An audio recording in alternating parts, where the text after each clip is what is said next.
Corona महामारी से लड़ने के लिए कोरोना डॉक्टर्स दिन रात अपनी जान जोखिम में डालकर अपना कर्तव्य निभा रहे हैं। कोरोना मरीजों के इलाज और संक्रमण को रोकने का भरपूर प्रयास किया जा रहा है।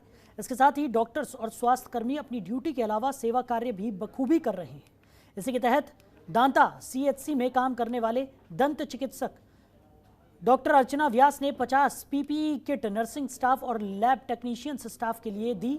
साथ ही सीएचसी से सभी डॉक्टर्स, नर्सिंग कर्मी एवं अन्य कर्मचारियों के लिए N95 मास्क भी बांटे गए। दरअसल कोरोना महामारी में मरीजों के उपचार के लिए चिकित्सकों और नर्सिंग स्टाफ को कोरोना सुरक्षा किट की सबसे ज्यादा जरूरत होती है। इसको ध्यान में रखते हुए दांता सीएचसी में पीपीई किट और मास्क बांटे गए।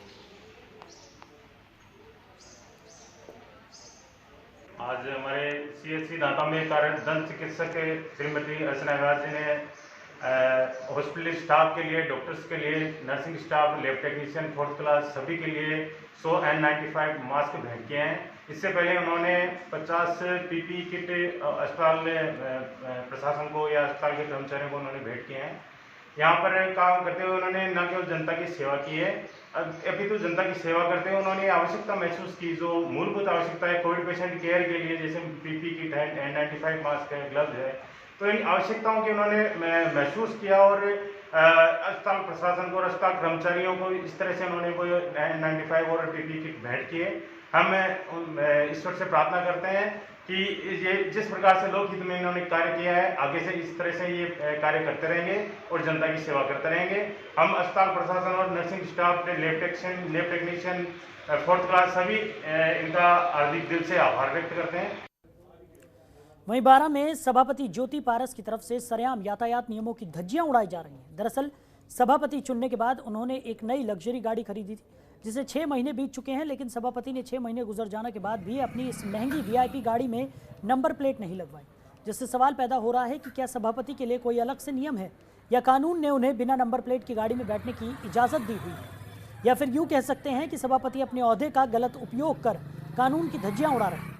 दूसरी तरफ सवाल पुलिस की कार्यशैली पर भी खड़ा हो रहा है, जहां पुलिस रोजाना शहर में चालान काटने की कार्रवाई करती है, लेकिन किसी ने इस गाड़ी पर हाथ डालने की हिम्मत नहीं की। ऐसे में पुलिस का दोहरा चरित्र भी सवालों के घेरे में है। अब देखना यह होगा कि पुलिस खाकी की लाज बचाने के लिए सभापति की गाड़ी का चालान बनाती है या फिर खुद सभापति अपनी नैतिक जिम्मेदारी समझते हुए अपनी लग्जरी गाड़ी में नंबर प्लेट लगवाएंगे।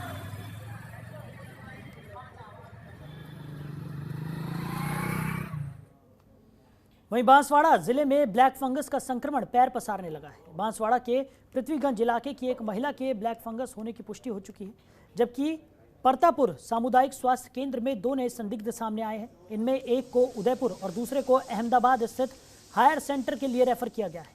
खास बात यह है कि तीनों ही मरीज पोस्ट कोविड के हैं। गौरतलब है कि ब्लैक फंगस की पुष्टि वाली महिला कई दिनों पहले महात्मा गांधी राजकीय चिकित्सालय में आई थी, जिसे डॉक्टर्स ने संदिग्ध मानते हुए सिटी स्कैन की सलाह दी थी। लैब की रिपोर्ट में ब्लैक फंगस की पुष्टि हुई, जिसके बाद ये महिला इलाज के लिए बड़ौदा चली गई।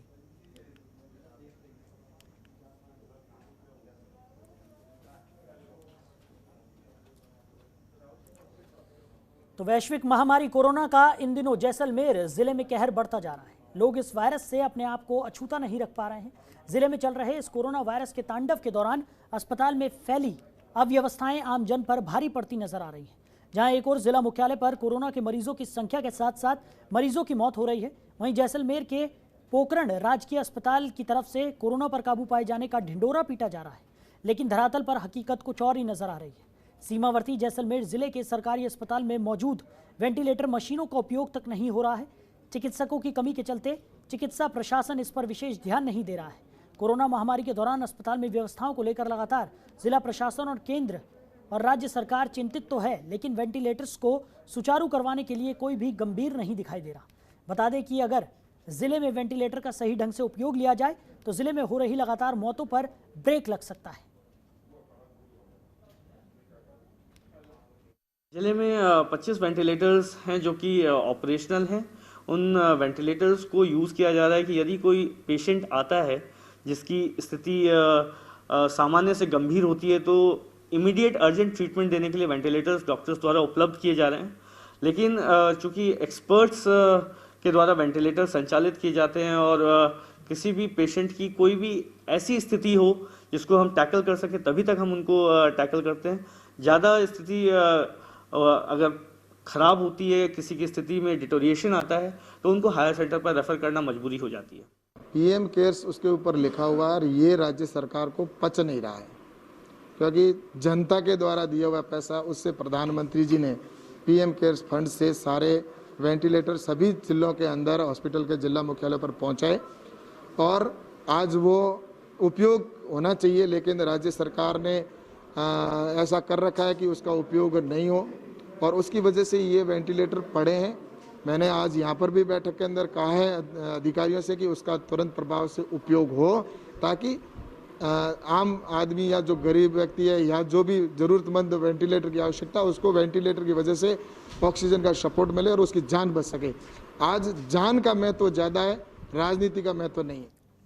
वहीं उपखंड अधिकारी मोनिका जाखड़ और विकास अधिकारी संत कुमार मीणा ने तारानगर क्षेत्र की ग्राम पंचायत बाएं में औचक निरीक्षण किया। जाखड़ और मीणा ने कोर कमेटी की बैठक लेकर टीम भावना से बेहतरीन काम करने के लिए बाएं के सभी कोरोना योद्धाओं का उत्साहवर्धन किया और कंटेनमेंट जोन का भ्रमण कर पॉजिटिव होम आइसोलेशन में लोगों के हालचाल जाने। पंचायत में पॉजिटिव केसेस ज्यादा होने के बाद कोर कमेटी के अध्यक्ष कमलेश और सरपंच प्रतिनिधि इकबाल खान समेत पूरी टीम ने गांव के आम नागरिकों को साथ लेकर कोविड-19 की गाइडलाइंस का सख्ती से पालन करवाया था, जिस वजह से बाएं में कुल 55 केसेस पॉजिटिव मरीजों में से अब सिर्फ 7 केसेस एक्टिव हैं। जिला कलेक्टर महोदय के निर्देशानुसार जहां कोरोना पॉजिटिव केस ज़्यादा हैं, कंटेनमेंट जोन ग्राम पंचायत बाएं में काफ़ी केसेस आए थे, उसके लिए एसडीएम साहब के नेतृत्व में बाएं में निरीक्षण किया गया और कमेटी के साथ मीटिंग की गई और मीटिंग के बाद कंटेनमेंट जोन का भ्रमण किया गया, डोर टू डोर की समीक्षा की गई, साथ ही जो मुख्यमंत्री चिरंजीव योजना है उसकी भी समीक्षा की गई। अब वर्तमान में बाएं में मात्र 7 एक्टिव केसेज हैं, उसके लिए एसडीएम साहब के नेतृत्व में जो कोरोना गाइडलाइन की पालना कोर कमेटी द्वारा बहुत अच्छी तरीके से करवाई जा रही है और जिसके कारण अब केस लगातार कम हो रहे हैं। जो होम आइसोलेशन में जो पॉजिटिव केसेज हैं जिनके सिम्टम्स नहीं हैं, उनसे भी बातचीत की गई, उनको मेडिकल किट समय पे मिल रहा है नहीं मिल रहा, साथ ही ग्रामीण जनों से भी बातचीत की गई किस प्रकार की व्यवस्थाएं, तो सभी प्रकार की व्यवस्थाएं दुरुस्त पाई गई। सभी लोग कोरोना गाइडलाइन की पालना करें ताकि शीघ्र ही हम बाएं को कोरोना मुक्त कर देंगे। तो फिलहाल इस बुलेटिन में मेरे साथ इतना ही। देश दुनिया की बाकी तमाम खबरों के लिए आप जुड़े रहिए जनतंत्र टीवी के साथ। नमस्कार। खबरों के निष्पक्ष विश्लेषण के लिए सब्सक्राइब करें Jantantra TV and press the bell icon. Never miss any update.